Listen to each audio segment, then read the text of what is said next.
Hey, yo, podcast fam. Before we start today's episode, I want to share with you my upcoming speaking dates. I'm taking the stage a lot in the next 2 months, and next on the tour is TravCon at Bally's Hotel and Casino in Las Vegas on September 9th and 10th. TravCon is the annual conference bringing together traveling medical professionals and recruiters, and I'll be giving a keynote address to recruiters on how they can better tell stories to connect with those medical professionals. After TravCon, it's back home in Chicago on September 20th for the Enterprise Sales Forum event hosted at the Intercom office in Chicago. I'll be speaking alongside Jeff Badgerick, where we share lessons on how to not be terrible and how to not suck at pitching your company. After Intercom Chicago and the Enterprise Sales Forum, it's the Patriot Boot Camp in Denver on September 29th. I'll be doing my workshop on how to not suck at pitching your startup, followed by one-on-one breakout sessions specifically with the startups in attendance. I would love to see you at any one of these events. For more information on how you can sign up for each of these conferences, you can go to startuphypeman.com and at the very top of the homepage, click Speaker. That's again, startuphypeman.com and click the Speaker section at the top of the homepage. Let's get on with the show. Just two modern men naked podcasting. Yeah, bottomless podcasting. That's it.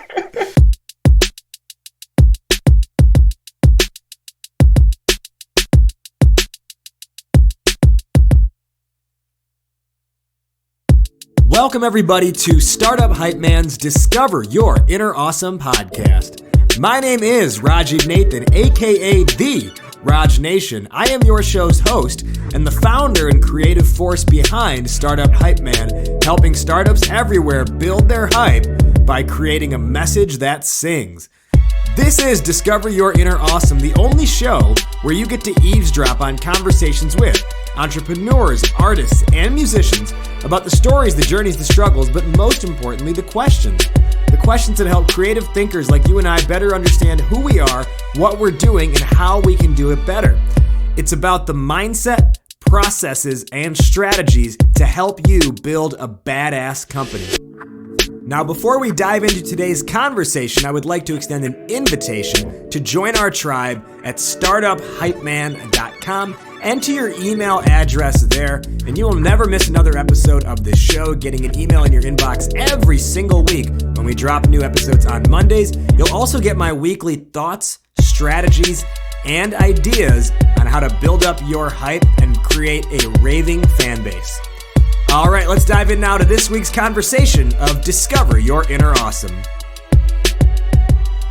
Welcome, everybody, to Discover Your Inner Awesome. Today on the show, we have Jason Bay. Jason actually joins us as a 3-time guest of the show, but first time, I guess, obviously, with only me hosting, and first time in sort of like our newer format. So in all the previous times that he's been on the show, we haven't really done like the background check, more or less. So that said, Jason, welcome back to the show. Thanks for having me on, man. I'm excited for this. We have talked about drastically different topics each time too, yeah. So including this time. So I'm super excited, man. Yeah, so this will be really cool. I mean, like last time you were on the show, we were talking about like stand-up comedy and stuff. So this will be really cool to dive into sort of, your expertise now. And for everyone listening, Jason and I have known each other for, almost 4 years now, I think. Or 2015 is when we met. So yeah, depending on when someone listens to this, could be even 6 years by that point. Anyways. I love how you've been documenting it, by the way. What do you mean? Our friendship journey. Oh, yeah. No. So, Jason, you're now the co-founder of Blissful Prospecting. And with that said, our topic today is how do you find new customers? Why is this on your mind? Why is this important to you?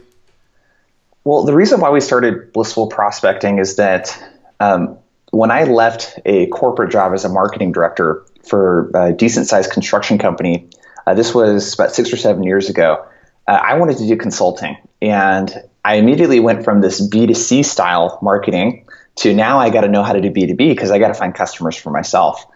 And I went through what most people that want to get in consulting or start a service-based business or anything that's service-based do is you tap your network, right? You let everyone on social media know. You go through your contacts on your phone, your Facebook contacts, your LinkedIn connections, and you let everyone know what you're doing. And that might get you a couple projects right away. But what happens 3, 6, 9 months in is that once you've gone to all the networking events and exhausted all the word of mouth, how do you go about proactively building relationships with people who may not know who you are and that you don't have a personal connection with? And this is something I see a lot of small businesses experiencing. It's something I see a lot of new tech companies, particularly SaaS. They don't really have a system for finding new customers. Everything is kind of based on luck. And you and I both know you can't run a sustainable business based on luck. You need proactive ways of finding new business in a way that's sustainable for you to do as well.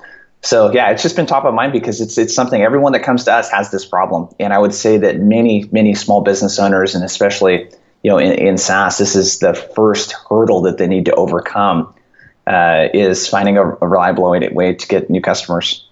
So in knowing you and all that said, I've known you for a few years now, and one of the things I think you're probably like the best person I know at is actually like building systems and being insanely productive at all times.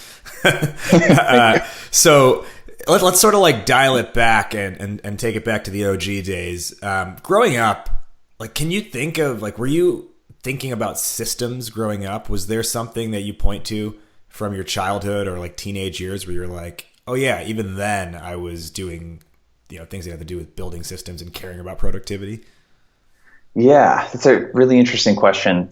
My dad is really, I think, where I get he's extremely organized and methodical about how he goes about things. So I wouldn't say that he's a process-driven person, as in I'm always tweaking things to find the most efficient way to do stuff, but there is a process to literally every single thing that he does. So he's a chief electrician at a small mill here in, I said almost was going to say here in Oregon, but I live in Texas now.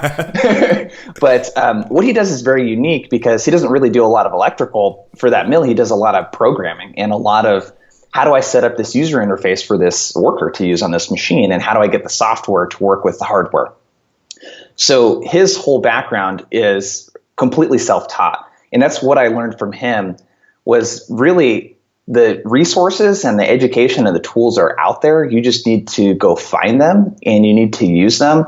And a lot of it growing up was just purely effort-based. Like one of the first things I remember is I think I was in 5th or 6th grade and I used to play a lot of sports. So I would always look up to the kids that were in high school that were like juniors and seniors playing basketball or football and be like, I want to be like those kids, right?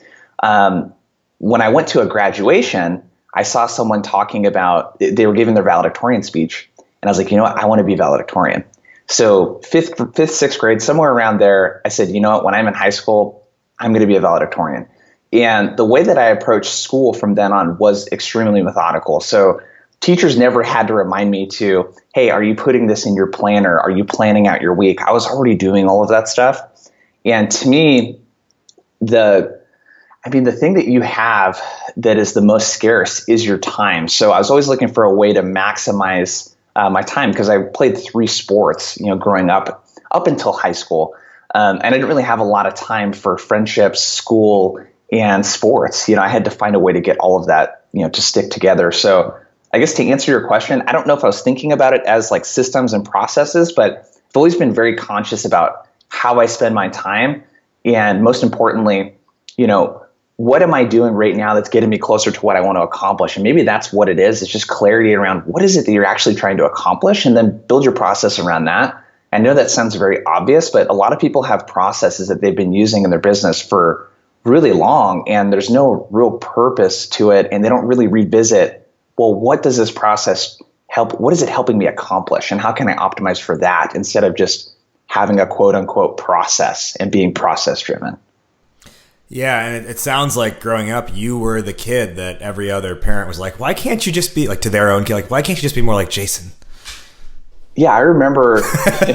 You're like, yeah, of course I was that student. Yeah, it feels weird saying that. But I remember in 7th grade, because one thing my dad told me, because I don't know, he said, hey, you're playing football. One thing that will give you an edge over everyone else is exercising outside of practice. This was like in 5th grade. I was like, oh, okay, cool. So like, what do you mean? He's like, we started walking through like, well, what are all the things that you do in football? Let's get online. Let's look at some things and let's look at some workouts you can do. So it's very obvious to me. It's like, okay, cool. If I wake up at 5:30 or 6 in the morning, this is stuff I was doing in like 6th and 7th grade. And wow. I do sprints at the track and I'm disciplined about that. I just noticed really quickly it gave me an edge over everyone else. So for me, it was really, again, thinking about like, what am I trying to accomplish? Well, if it's sports, I want to be better than everyone else. And an easy way to do that is, at least in sports in a small town, it's just to be in better shape than everyone else. And that's purely effort driven. Yeah. I'm surprised then we're not talking to Jason Bay, the star running back right now, to be honest. No, I'm just kidding. But, so your dad said, your dad said, let's get online. You then went to your dial-up modem, plugged in AOL 4.0, and waited 10 minutes. And you're like, yeah, you know what? Let's just go to the library instead. So, all right. So you're high school valedictorian, star athlete, 3-sport athlete. You end up going to college, also staying within Oregon. If I have my timeline right of your life, starting with Southern Oregon University and then Oregon State University. Now, here's where it gets interesting. There's a lot of entrepreneurs who are Harvard graduates, MIT graduates, or like went to Stanford but then dropped out of Stanford to start their big empire. You go to college at Oregon State University, but you actually, if I'm correct here, you do not have a college degree. Is that right? No, I don't. And just to give context here too, I mean, I went to a really small high school of, my graduating class was 120 people, town of 5,000. So I was maximizing the resources that we had there. But yeah, with college, I didn't graduate. And I wish, looking back, I had the perspective I have now. And I would have loved to go to a more prestigious school with a better business program, but not to learn, just for networking.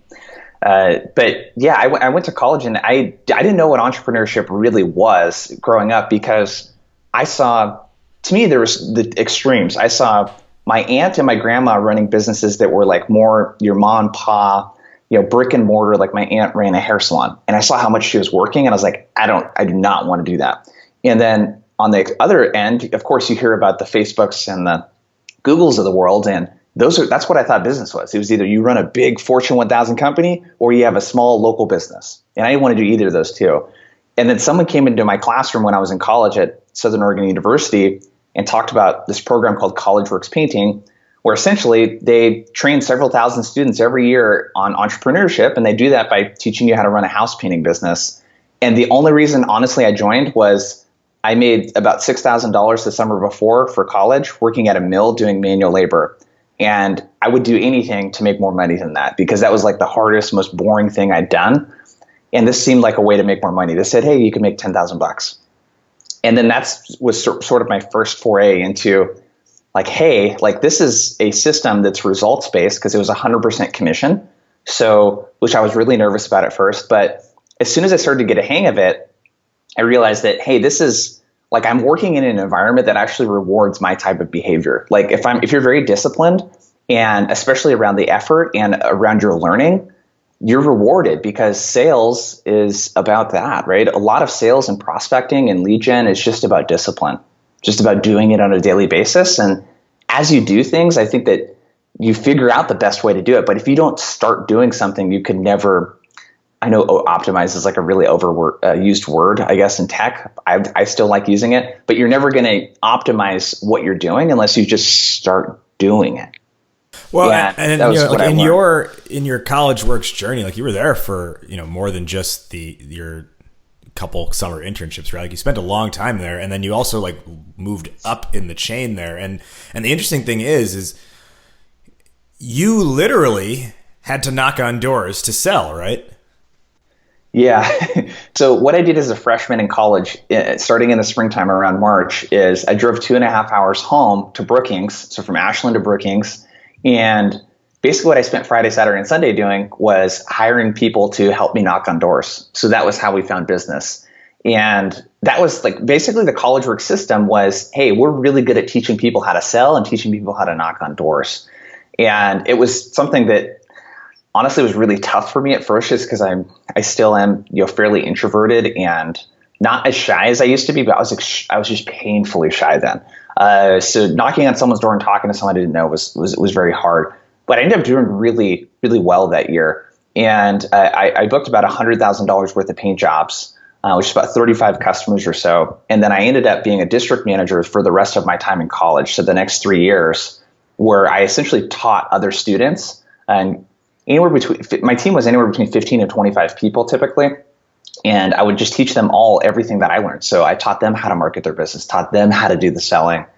And then I ended up becoming CollegeWorks Painting's marketing director because I was doing all of these really, at the time, they seemed innovative. They're pretty straightforward. But instead of knocking on doors at 19 and just doing that alone, my mom was like, well, hey, I read the newspaper and I noticed a lot of these companies put these little inserts into the newspaper. Why don't you create a flyer and put it through the newspaper? And I was like, oh, ding, ding, ding. Awesome. Okay. So I got some flyers together, put it in the newspaper. And what do you know? That was about a quarter of the work I booked. About 25 grand was off this newspaper flyer. It took me a couple hours to make and then a couple $100 to circulate through the newspaper. And then we did home shows and I did all kinds of other newspaper advertising and all these other interesting marketing things. So when I was going to leave CollegeWorks Painting after college, because that's what most people end up doing in that company, they're like, hey, why don't you be our marketing director? We're a $30 million company and change, and we don't really have a formal marketing department, never had a marketing director. How about you go ahead and do this? Because you've been taking so much initiative in this area. So what I did for like 2 or 3 years as their marketing director was essentially create a marketing department from scratch. And I learned a lot about what I know about lead gen now and just prospecting and marketing, just by having to learn it from scratch. I mean, this is in 2011 was when I started doing this. This is like kind of back in the day before there wasn't really Evernote. Like I literally printed like 3-inch binders thick of articles on landing pages, on social media. I didn't even know that the term lead gen, I didn't know that that's what people said. You know what I mean? I didn't know what digital marketing, I didn't really know any of that stuff. And I sort of figured it all out as their marketing director. I learned a lot about call centers too, and like outbound cold calling and all kinds of cool stuff. Well, and I'm kind of blown away that a company that basically just gets college kids to paint houses does $30 million a year. That's super impressive. Yeah, the biggest thing that I have taken away from CollegeWorks Painting in terms of like what they do as a company, one thing that they do extremely well is they're really good at recruiting and they're really good at selling. So they have some of the most talented kids that are 19 and 20 and 21 years old, I think, in America. Outside of your Harvard and your Stanford, prodigies, they're like working on like really big shit and like doing, I hope I could say that word actually. I didn't know if fuck yeah. Yeah. But they're really good at attracting the type of people that want to run a business and want to start a business and want to get into sales. So the way that they've been able to grow, and what I've taken for our business today, is just having really high expectations for the people that you hire and in terms of what you're looking for, and then having high expectations of them in terms of like, hey, you're a smart person. If you work hard, we have the systems here. You need to put the time in. And I expect excellence out of you. They do really, really well at that. And that's really the backbone of their company. And they have really good systems around selling. Yeah. And as you mentioned, this is really where you learn the ropes of selling and then become pretty good at it too. And then all moving up to marketing director. Why do you decide to actually not finish your degree at college and basically just go the full CollegeWorks painting route? This was something that I thought about a lot because right now I feel like there is still sort of stigma towards people that don't graduate college. It's kind of like one of those things like, can you be successful if you don't have a college degree? At the time, so like in 2010, 2011, when I was making that decision, I knew that, hey, if I take this role and I move down to Southern California to work at their office, I'm not going to finish college. And that was one of the big things. So I talked to a lot of people and I was like, you know what, I can always go back to college, but I feel like this is a once in a lifetime opportunity because this company is basically going to pay me to learn how to do something from scratch. And I already knew that the things that I would learn as a marketing director, getting to work directly with one of the partners at CollegeWorks Painting and being able to have budget and being able to learn how to do this stuff and get to spend things and get to work with someone that runs a $30 million company, I'm going to learn so much more from that than listening to my professor at Oregon State University talk about marketing and then openly admit in front of the class that he doesn't have any formal experience doing any marketing. He's only went to school to learn how to do it. And I know this is not the case at every college. I'm not against college, but most state schools and public just schools. Oregon State's a really good example of the type of education that you're going to get in business. It's not a Stanford, it's not a Harvard, it's not one of these schools that has a really excellent business program with people that have actually done it. And I know it totally sounds like I'm talking shit about Oregon State, but I think this is just the experience most students are going to get at a public college. So I just weighed the two, and it seemed really obvious to me when I looked at, worst case scenario, I move down to Orange County, work there for a couple years, and it doesn't work out, but I learned a ton, and I moved back up to Oregon and finished college. That's the worst case scenario. Yeah, and I'm glad you share that because, what I want listeners to take away just from you sharing that small story there is, especially for someone who's inexperienced in selling their product or whatever it is, right? There are a whole list of reasons to where you can say, to prevent yourself from doing the necessary activities to sell, where you can say, oh, I'm not this, I'm not this, I'm not this, right? And this is like an example where you could be like, oh, well, I don't have a college degree, therefore I can't do X, Y, and Z. But you took it the exact opposite mindset. You're like, well, I don't need the college degree to do X, Y, and Z. I can actually learn all this more on my own, or from this company, and that's not going to be a knock against me that I don't have a degree at the end of the day. Mm-hmm. Yeah, and invest in yourself, right? I happened to be fortunate at that time to have a company that was investing in me and in my learning, but be proactive. I mean, there's so much great information out there in the web just about sales and marketing. So if you're a salesperson or a SaaS founder or tech founder, or whatever it is, and this is an area where you feel like, hey, I didn't go to school to study this stuff. I don't know what I'm doing. Don't worry about it. You're going to get a way better education by talking to people that are actually doing this, or just looking for some cheap Udemy courses. There's so much, or just free online stuff like on LinkedIn. There's so much great content right now that people are posting on marketing and sales. It's all available for you. Well, so let's kind of like dive a little bit more into this, sort of like the philosophy now around finding new customers. And, if we sort of like continue your work history, you had a pretty successful podcast for a couple of years called Gen Y Success, which I believe is like, even just getting podcast guests in its own right is a form of like finding customers, right? Because you have to source people to be on your show. So from an you mentioned you're an introvert, right? How are you an introvert yet you're actively reaching out to people? Yeah, I think there's a common misconception about just introversion and extroversion in general, in that like introverts are these like painfully shy people that don't like communicating with other human beings. And it has more to do with how you re-energize, right? And as an introvert, that was like one of the things that I looked at is like, hey, I'm good at sales. It just sometimes when I have a full day of sales calls, it really exhausts me, right? But I really like having one-on-one conversations, and going to like group networking events is really the more exhausting thing to me than talking to people one-on-one. So with the podcast, I sort of knew that going into it. And I also knew that this was really going to push me. So when you record something like what we're doing right now and you put it out, like you've been doing this for a while, Raj, it's not a big deal to just, hit publish. But when you haven't been putting content out and you haven't been exposing yourself in that way and making your opinions and thoughts like public, and then exposing and being vulnerable in that way, it's really tough, and you learn a lot in that process. I just sort of looked at podcasting the same way I looked at doing, moving down and being the marketing director. It's like, what are the pros and cons of this?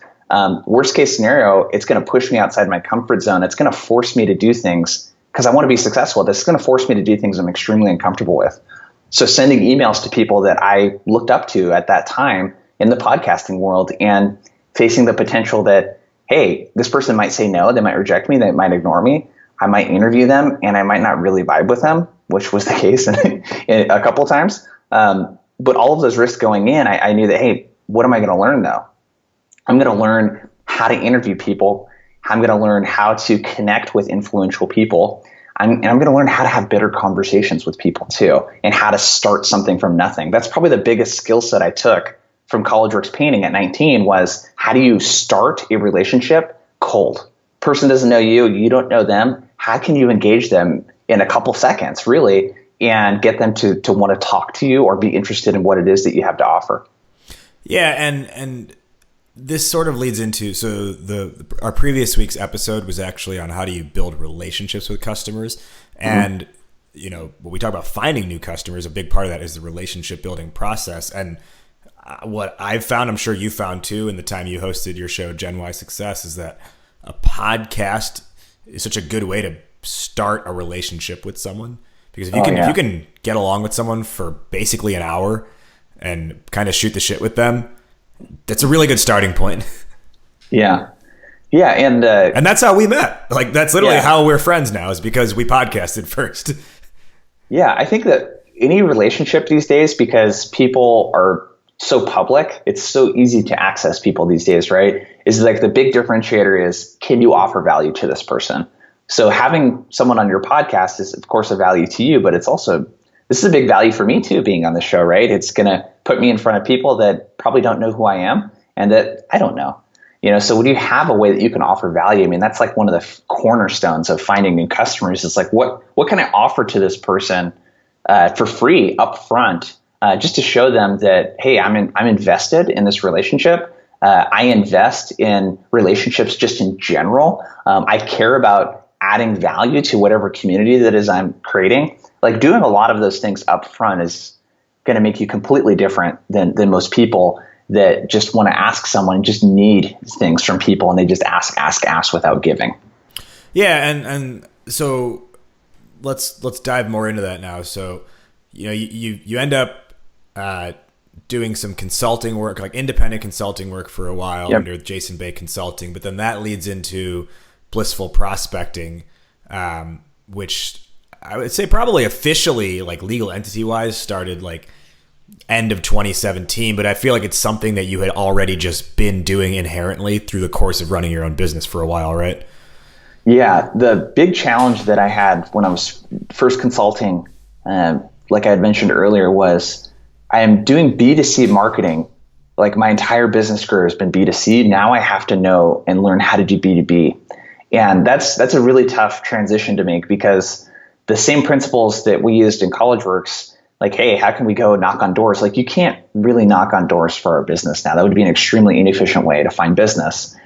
So I just went through that roller coaster of like, hey, things are working really well right now and business is good. But as soon as I get done with these projects, I got to go hunt for more projects. So sales was not a thing that I was constantly doing. And the idea for Blissful Prospecting came about when I was like, you know what? I need to find out how to land more customers, because CollegeWorks Painting became my first customer after I left their company, and they were 80% of my revenue for the first couple of years, because I couldn't really figure out how to get other projects, and you don't want to rely on one customer obviously that much.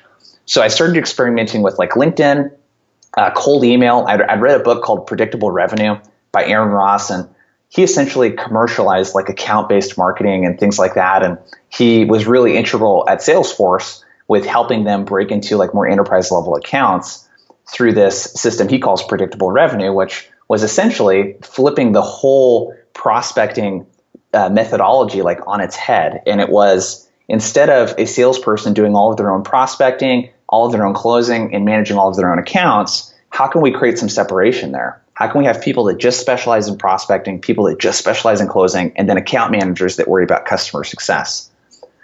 I read that book, and afterwards I was like, shit, like, he's talking about sales. I'm not a Salesforce. I don't work with companies that big. Like, how do I apply this to what we're doing? And I just sort of figured out and started doing a lot of reading and just self-experimentation on like, well, what are the best tools to do this? Like, what do I actually need to know in order to do this account-based approach? And I just learned that the hard way as a consultant. And I just noticed that a lot of the businesses that I was getting customers for that were B2B didn't really do this very well. And this is companies that are like 11 to 50 employees typically, and they have salespeople. They just don't do any prospecting. They rely 100% on inbound and word of mouth and referrals. They don't have this outbound mix. So what we can go into, Raj, if you want, I could sort of go into sort of the steps that I would use to do that, and like what we do with our clients now, if that would be helpful.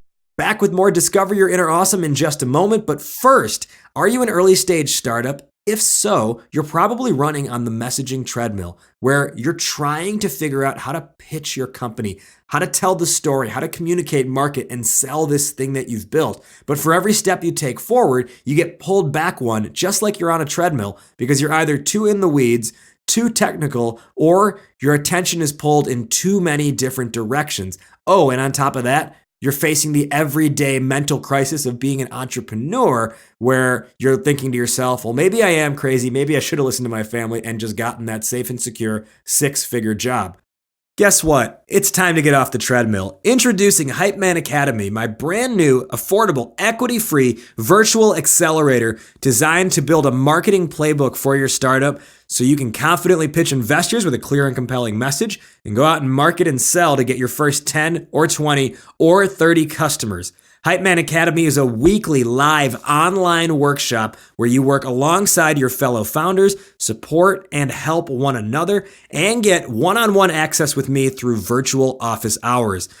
For information on joining the next cohort, visit startuphypeman.com/hypeman-academy. That's startuphypeman.com/hypeman-academy. Fill out an application and let's discuss. Back now to our regularly scheduled programming. Yeah, let's do that. But actually, to sort of like appropriately set the table for that, why don't you give our listeners sort of like the background of what Blissful Prospecting is? Because at surface level, it's a lead generation company, but I know it's more than that. Yeah.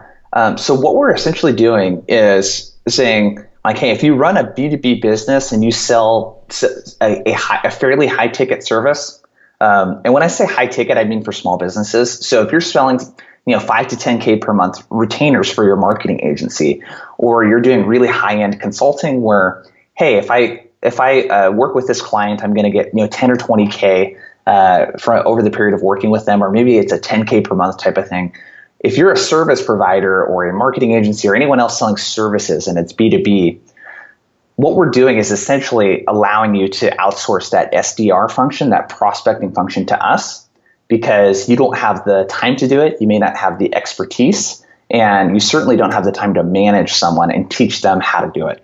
So we're essentially saying, hey, for maybe 60, 70% of the cost of bringing someone on full time and doing this, you can just outsource that to us. And we're going to do this in a very methodical, conversational based way, to where we're going to take over this outbound for you. We're going to do it for you, and we're not going to make you look like an idiot in the process.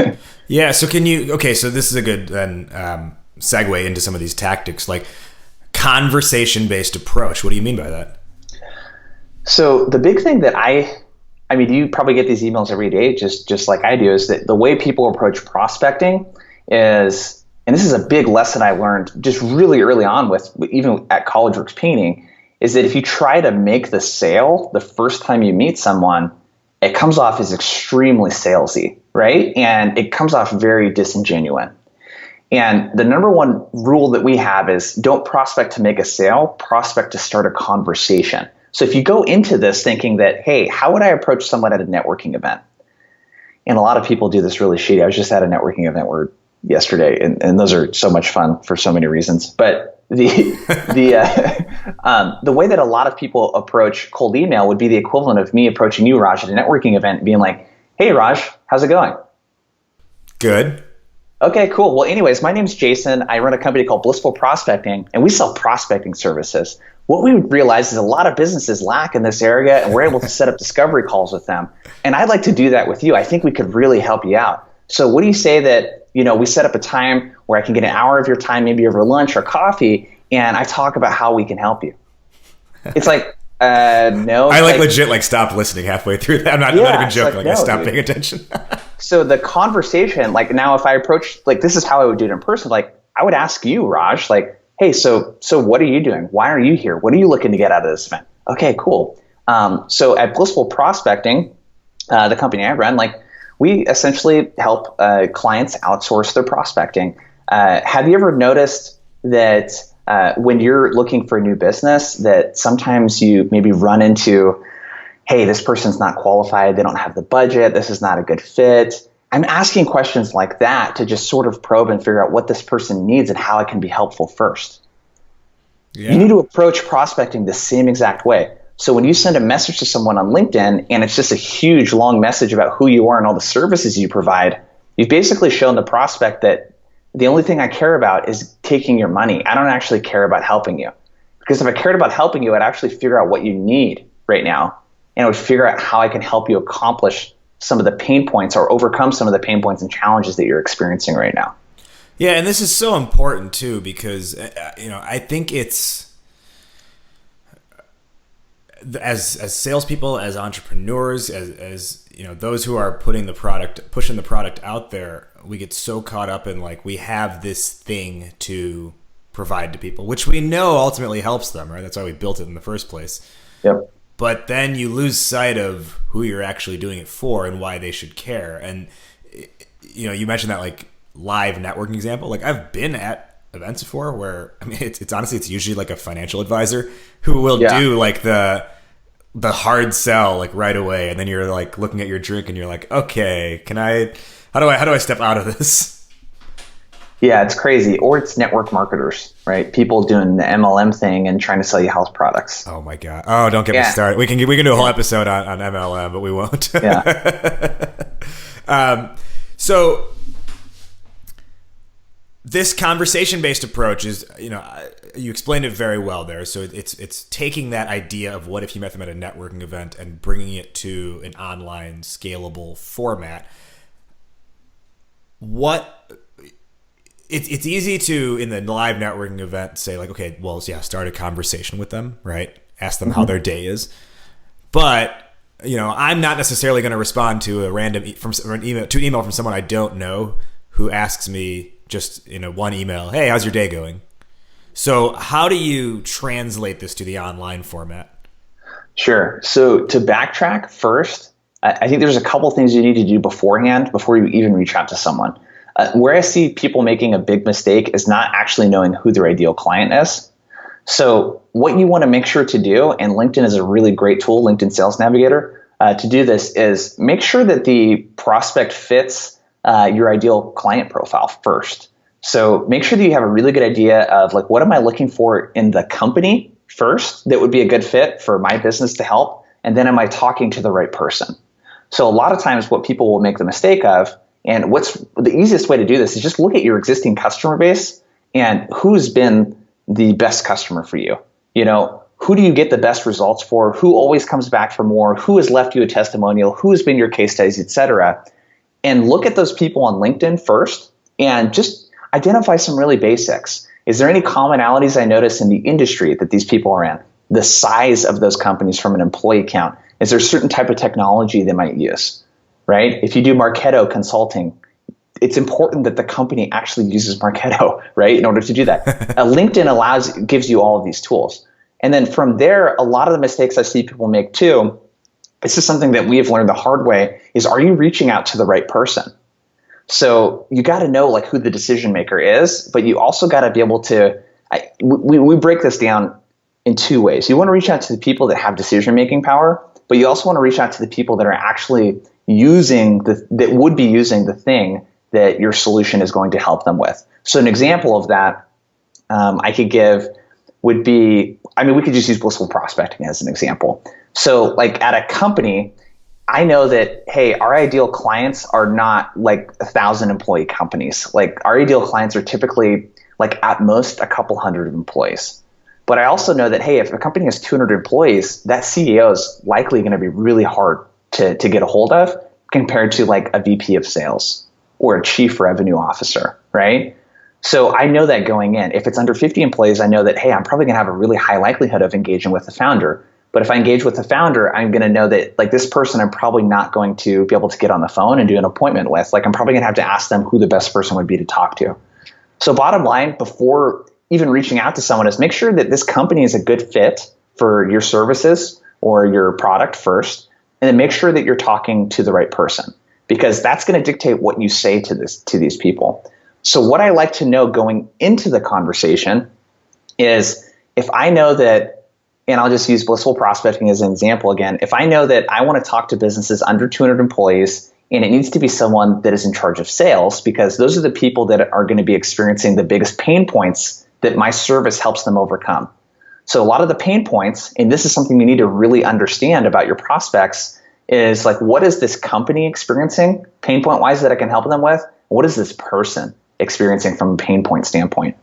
So the business is likely experiencing either stagnant or slower revenue growth than they would like. And that's what we help them overcome, right? Filling their sales pipeline. But that VP of sales, his or her pain points might be a little bit different. They might be more, hey, my sales reps are not meeting their quotas. I can't get my sales reps to prospect. Like, knowing what those pain points are going in, which you should already have this if you've been in business for a little while. And if not, do market research, talk to some of your customers. Your outreach needs to address some of those pain points. So the way that I would reach out to someone, like on LinkedIn, for example, is I am very conversational in how I start the conversation. And it might be as simple as like, hey, howdy, Raj. It looks like you're doing cool things at Raj Nation Innovation. Wanted to see what you're working on right now that you're super excited about. That would be all I would send. You may or may not respond to that. If you respond to it, I know that, hey, I'm talking to the right person, at least at this company. But if you don't respond to it, maybe I follow up with a piece of content that addresses a specific pain point. And it might be, hey, just so you know, I just recorded this recent podcast. Here's sort of the TLDR. You know, I share a system here where too long, you can didn't read for those who don't know what TLDR means. Here's a quick post on the top 5 tools that you should be aware of to make prospecting easier for you. I thought you'd find this helpful. So same, leading the conversation with, hey, what are you working on right now? What are you excited about? What are your pain points? And then also sharing some stuff too, because I likely know if this is the right account I'm reaching out to and the right person, they're probably experiencing some sort of pain point in this area. And if I can address that with some content, it doesn't even have to be content that I created. If it is content you created, that's the best way to do it. But that's how I'm starting the conversation. I'm leading with helping versus leading with like wanting the person's time. Yeah, and what I'm hearing out of all of this is we have all these companies creating some good tech products, but like the unfortunate side effect or byproduct of that is they're also removing the human element because it's a tech product. And it really sounds like what you're talking about here is putting the human aspect back into things, right? Yeah, and this only works if you have a product or service you're selling that is high ticket, right? You wouldn't be this personalized in your approach if you were selling something that costs $50 a month, right? Because it's just way too labor intensive. So if you have a SaaS product, for example, and you have on the low end, you have like starter packages for solopreneurs and they're $50 a month, but you have an enterprise package that's like $1,000 a month. You might say, hey, for the enterprise stuff, I know that here's the type of account that this is best for. And I'm only going to reach out to maybe 100 companies per month for the enterprise stuff, but I'm going to be really, really high touch, high personalization with that outreach versus something that might be more generic because on the enterprise level, there might be only a couple thousand clients, 4,000 or 5,000 that you could work with. On the solopreneur level, there might be tens of thousands of clients, right? So you can afford to burn through data a little bit more and play more of a volume game on the low end, but you gotta be, to answer your question, it's gotta be very personalized and very human. Yeah, but let's talk about the lower ticket items, right? Like how does a company like that who does have, $50, $100 a month subscription product, like where do they draw the line in terms of having sales activities, new customer finding activities that are efficient, productive, cost effective at the same time? Mm-hmm.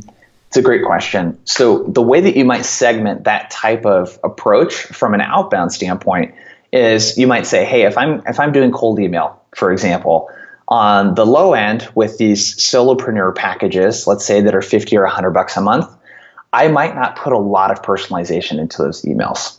I still want to make sure that, hey, am I reaching out to the right person? Am I reaching out to the right company? But you know what? I may not have our team spend a ton of time researching things to put in this email that would be personalized because I can afford to do the higher volume approach there. Versus, hey, if we're going to do this approach on the enterprise level and we're only going to reach out to a small number of companies, but if a company we land is going to do big business with us, then we might say, hey, let's take 5 or 10 minutes per account and like look really closely over their website. Let's look at their LinkedIn profile. Let's make sure they're using the right tools. Like that's how I would segment the approach. One is just going to be much more labor intensive with setup and personalization. The other is, hey, I might send very similar messaging to this. I'm just not going to take a lot of time to personalize it. In an ideal world, you have the time to do everything. In the real world, we know that you got to prioritize, right? You might be slammed on time and slammed on budget. So if you have a limited number of hours or resources to do this type of personalization, I would spend it on the larger ticket stuff.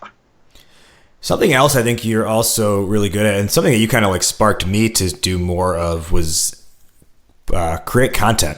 And I've had this podcast forever, relatively 3+ years, but I'm talking about like short form LinkedIn posts, just like status updates that basically serve as mini blog posts in their own right, which does a ton for increasing overall awareness.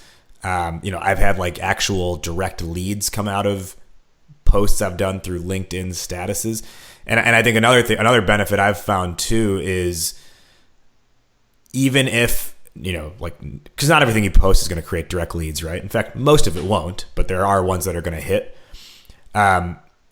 It's actually a really easy, like, just copy the link to it, and then it becomes like, hey, I just wrote this, quick update or quick post. You should check it out. So you mentioned like earlier, is there a good piece of content you can share? It doesn't always have to be the 1,000-word blog post that you spend, hours figuring out how to write and what to write. It can be the quick thought, like, this is the, short 30-second video I recorded. This is the literally like 20 seconds to read status update I put on LinkedIn about whatever topic. Those types of like, let's call it bite-sized content, I've found to work really well. And it's something that you kind of pushed me to start doing more of. What else can you share around sort of the content sharing aspect? Yeah, I'm glad you brought this up, because content is so important, but I think people overthink it. And with content, you don't have to, like, this whole phrase content marketing, I think has really ruined it for a lot of B2B businesses, because content, when you do outbound, is way different than content marketing. Content marketing is like, I create premium content like you have with your podcast, or I write consistent blog posts and I market that content, right? I share the content, I drive ads to it, I drive traffic, etc. Content, when you're doing outbound, is a little bit different. The way that I look at it is, when you're doing outbound, if you do it correctly and you're starting conversations with people and asking them about their goals and challenges, they're telling you what you could write content about.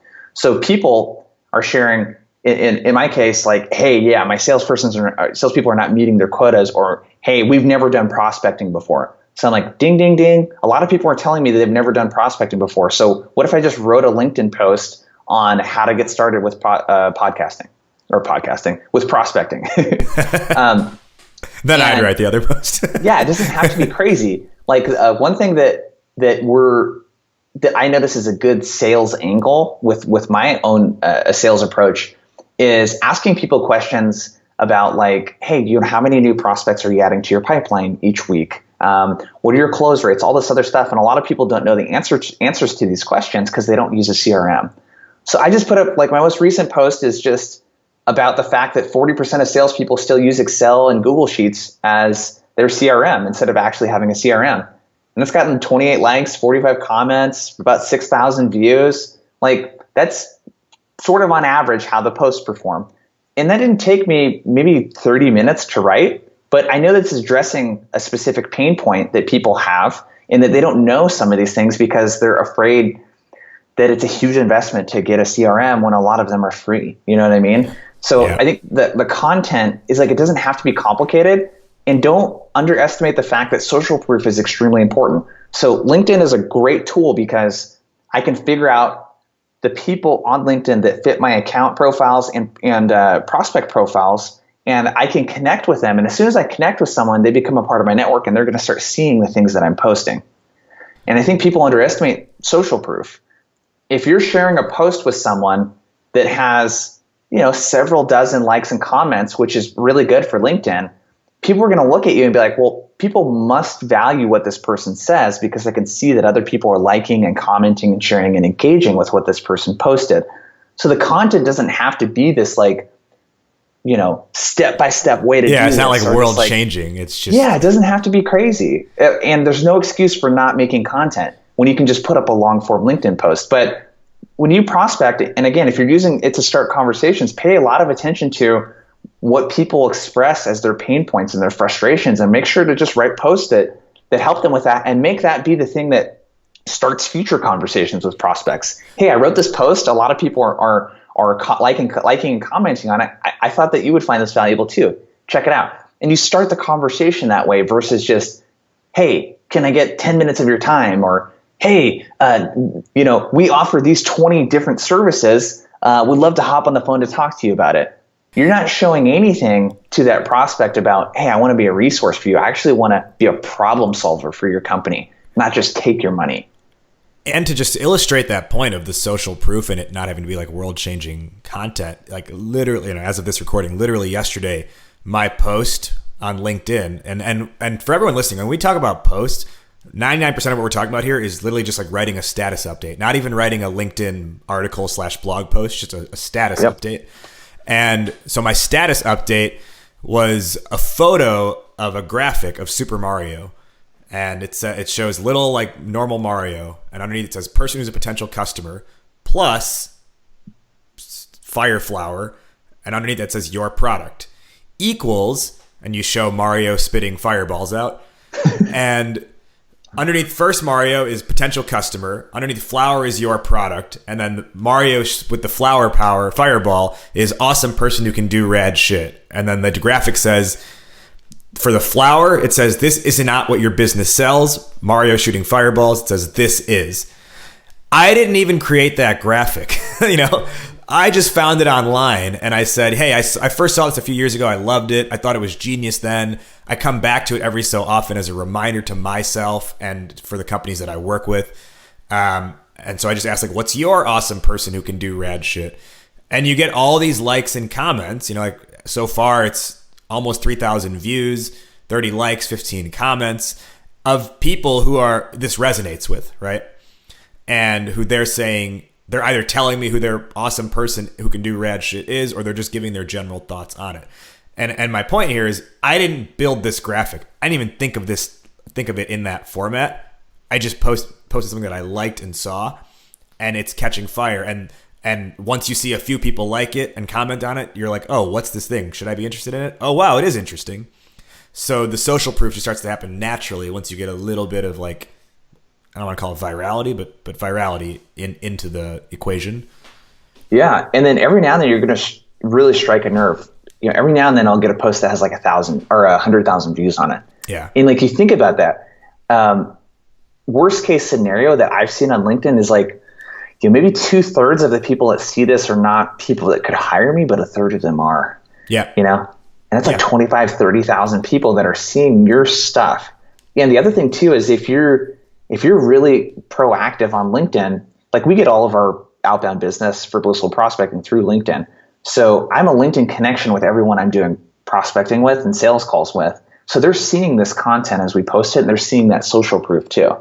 And it doesn't need to be anything crazy. If you're really diligent, in 2 or 3 months of time, you could easily get posts up that have 50 to 100 engagements on them between likes and comments and several thousand views. It's not that hard to do. It's just it takes a lot of discipline, right? And it takes, am I writing stuff that's resonating with the people that I'm connecting with?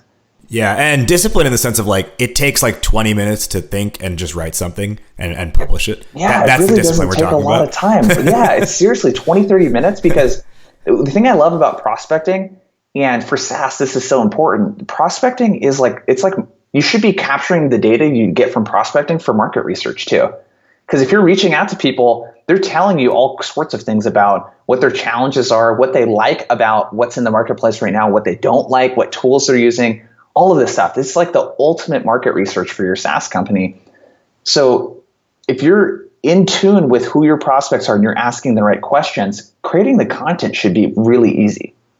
And I also just noticed too, literally I just noticed this, they have a feature in your LinkedIn status updates where you can actually embed the post onto your own website. So you could probably you could just turn these into mini blog posts on your site by just embedding the post directly to your site.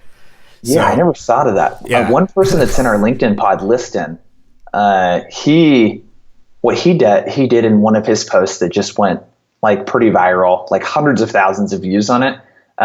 He just said, he wrote a post and he said, hey, here's where you can grab these free email templates for follow-up. And then the landing page, I don't know if you looked at it, Raj, was just the embedded LinkedIn post. So again, I see the social proof. I'm like, why wouldn't I download this thing when hundreds of thousands of people have? Yeah, 100,000 people can't be wrong. Yeah, like why wouldn't I download it? But yeah, using the social proof from that post, I get that in most social media, like we think of when we put up a post, we don't think of it being evergreen. We think of it being like one time and then it's gone. LinkedIn doesn't really work like that. You can continue leveraging old posts. And it's because this is activity you're always generating for your company. It doesn't matter. Like, I wrote an article on Spotify's churn and customer acquisition in February of 2018. We're recording this now in June. I still use it. And I say, hey, I wrote this post. People liked it. It's like, if it's good quality, it doesn't matter really what the timestamp on it was. Mm-hmm. So we're coming to the end of our episode here. Before we depart, can you let our listeners know where they can get in touch with you, where they can learn more about Blissful Prospecting? Yeah, definitely. Blissfulprospecting.com is going to be the best place to get in touch with us. We have a newsletter that we put out as well. And in that newsletter, I definitely suggest checking out, it's something that you can consume in about 5 or 10 minutes. And what I do constantly throughout the week is consume content on outbound, on small businesses, how to grow your sales, etc. And I just put that together in a short email that you can consume, essentially the Spark Notes version of all of these things. Me going through an article and quickly summarizing it for you so you don't have to do any of the reading.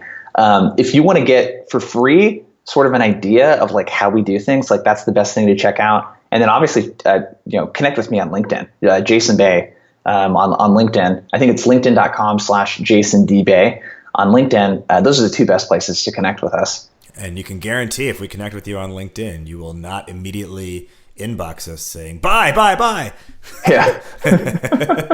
Okay, so then to wrap up, the way we close out every episode is by digesting everything we've said so far, and now giving sort of the summary here, what we feel is our answer to today's topic question. I'll kick it off and then I'll throw it to you. So our topic today was, how do you find new customers? We talked about a lot of good stuff with this. I would say my general overall advice for this is have a system in place where you're actively putting your business out there every single week. It's really easy to get caught up in product development. It's really easy to get caught up in PR and other things like that. But have some system, whether it is direct outreach, whether it is LinkedIn posts, things like that, where you're actively putting your business in front of people every single week. Jason, how do you find new customers?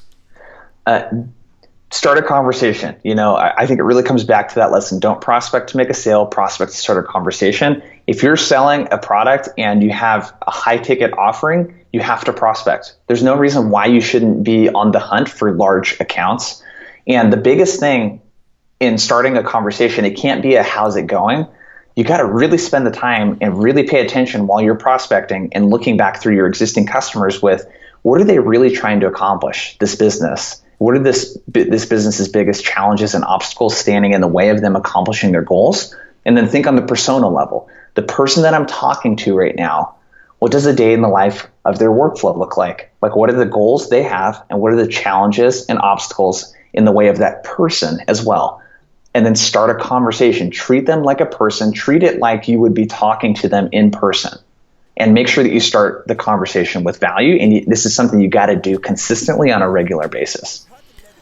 Jason Bay, this has been illuminating, enlightening, flat out magical. Thanks, man. Thanks for joining the show. That wrapped up our conversation. Did you, the listener, enjoy this episode? If so, the absolute best compliment you can give is a rating and review on iTunes. Ratings and reviews help more people find the show, therefore more people can discover their inner awesome.